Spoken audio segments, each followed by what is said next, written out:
Termo de depoimento número 39, que presta Marcelo Baia Odebrecht, na presença de seus defensores Luciano Feldens e Joana Paula Batista.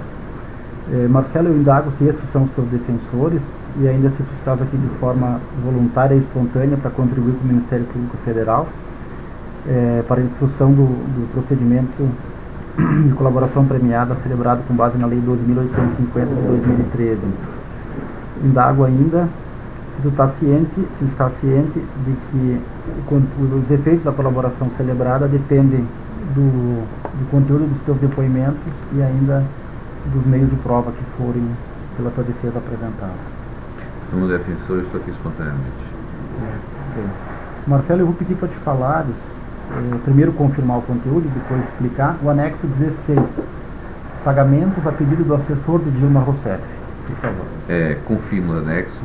O Anderson Dornelles, que é o assessor de Dilma desde a época que ela era ministra, eu conhecia ele desde a época que ela era ministra. No fundo, ele era o assessor dela no sentido de que, em geral, é ele que ficava com a agenda dela, recebia os e-mails por ela, esse tipo de coisa. E muitas vezes, nas reuniões, era quem tomava as notas das reuniões. Muitas reuniões que eu tive com ela, como ministra e como presidente, muitas vezes a única pessoa presente até que tomava nota das reuniões era ele, o Anderson.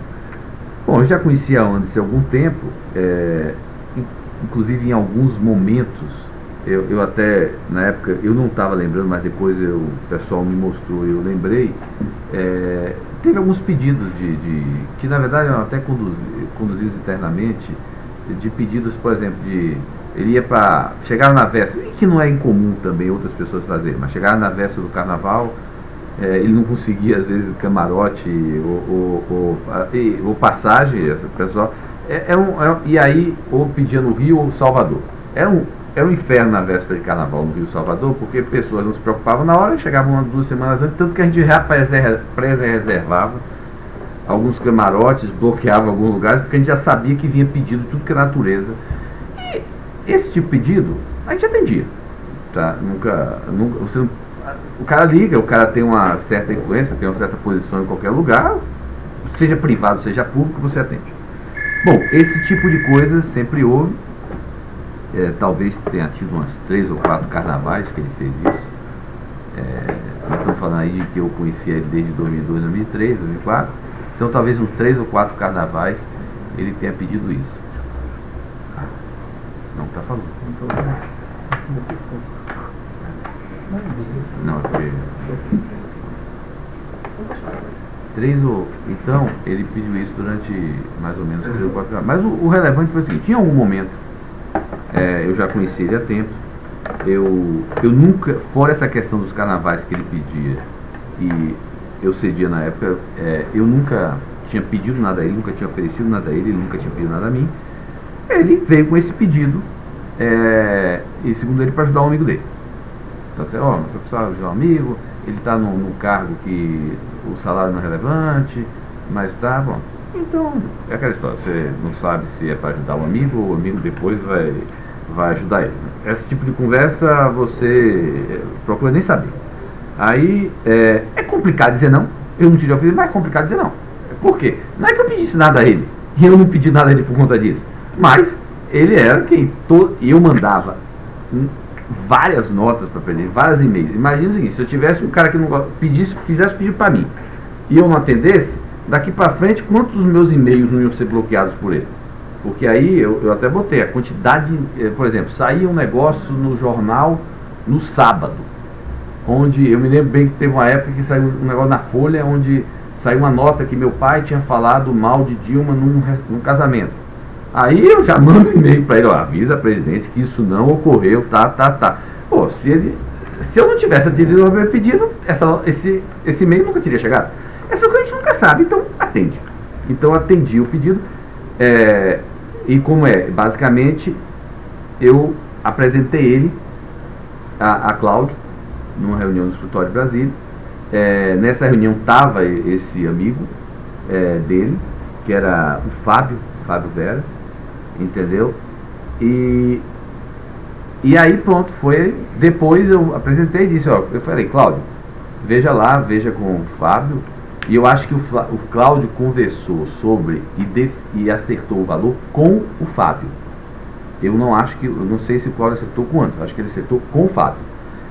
E depois ele me pediu autorização e disse, Marcelo, acertei o valor de 50, estou autorizado. Eu falei, está autorizado, e dei autorização, porque é o tipo da coisa que esse saiu do meu centro de resultado, entendeu? Ou seja, eu que autorizei, eu que banquei, não foi para nenhuma empresa, e eu autorizei diretamente. E o Berto, olha, aí como é que fazia esse processo? O Cláudio disse para mim, vou pagar 50 mil, eu disse ok, e copiei o Berto, e o apelido dele que eu usava, o Cláudio chamava ele Las Vegas, e eu autorizei. Eu tenho que dizer, porque também eu acho que, eu sei que eu estava fazendo errado, eu sei que esse pedido é errado, quer dizer, um funcionário não deve fazer um pedido desse, nem um empresário deve atender, tá certo? Agora, para ser justo também com ele, se ajuda alguma coisa, quer dizer, também eu tenho que ser justo com as coisas, quando ele me pediu esse pedido, eu disse assim, vou botar você, veja como ele deixou claro, de deixar tudo subtendido. Eu falei assim, vou colocar você em contato com João Carlos Nogueira. João Carlos Nogueira era o diretor que acompanhava as viagens empresariais e responsável pelo crédito de exportação. Aí ele me disse assim, Marcelo, não, com João Carlos eu não quero, porque eu acho que ele vai entender mal e vai abusar disso, porque eu não quero ficar devendo isso a João Carlos, que vai estar comigo nas viagens, e ele vai estar com isso na cabeça. E aí ele pediu, aí eu falei, então tá bom, vou botar você com o Cláudio.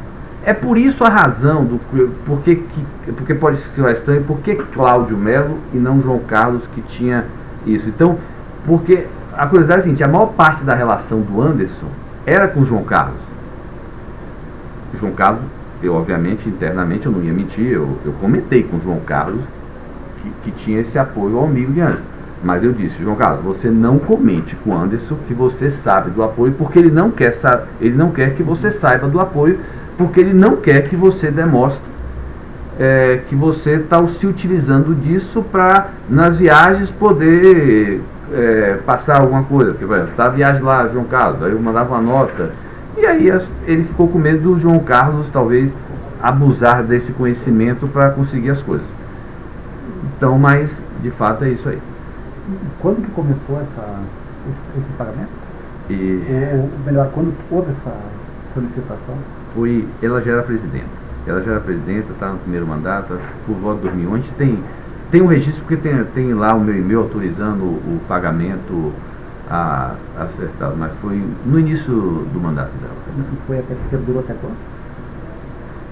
Parece que houve uma interrupção e depois voltou, mas tem todos os registros. Acho que foi ao longo, acho que foi 200, ao longo assim, foram alguns pagamentos de 50 mil, teve interrupção no meio, aí parou de ser o Fábio, aí teve uma interrupção e parece que depois veio outro amigo. Então passou a ser uma relação, parece que esse cara, o Fábio deixou de receber e aí passou um tempo sem, aí depois apareceu esse outro amigo. Eu não sei exatamente como é que foi a mudança. Apenas o Cláudio me disse, Marcelo, mudou a pessoa, eu quero saber se confirma os pagamentos mensais. Eu autorizei. Esse foi autorizado por mim e saiu do meu centro de resultado. Tá. E a relação, ela melhorou, ela continuou boa, ela piorou? Como é que... Não, eu não, é o que eu estou dizendo, eu não senti, veja bem, é o cuidado, eu tenho cuidado, isso não é... Esse tipo de coisas que havia, que é uma coisa que hoje você olha errado na interface público-privado, não era incomum esse tipo de coisa. Agora, eu sempre procurei nunca utilizar disso, nunca mencionei isso, nunca fiz isso, até por isso ele estava confortável em falar comigo, não estava confortável em falar com outro diretor. E ele sempre se mostrou, desde o início ele sempre se mostrou, ele nunca teve, até porque ele sabia da minha relação com o presidente, ele nunca deixou de entregar minhas notas, meus e-mails, direcionar, entendeu? Nunca deixou, talvez é o tipo da coisa que se eu não tivesse atendido, talvez a postura mudaria para pior, mas não é que a postura mudou para melhor depois de eu atender esse pedido, entendeu? Mas esse tipo de situação que tu relatou, que no sábado de manhã mandou um e-mail para ele para desfazer um mal-entendido que saiu na imprensa, é o tipo de situação assim que ele resolvia de pronto. Ele resolvia de ponto, quer dizer, ele encaminhava. O que eu preciso ter, imagine a dificuldade que é você falar com uma presidente. Se você não tiver um canal de confiança, a maior parte da sua. Por exemplo, o Gilles. O Gilles era secretário executivo da presidente. Em tese, o caminho para fazer, formal, para fazer chegar as mensagens do presidente eu tinha uma relação com o Gilles, mas nunca foi uma relação assim. Por quê?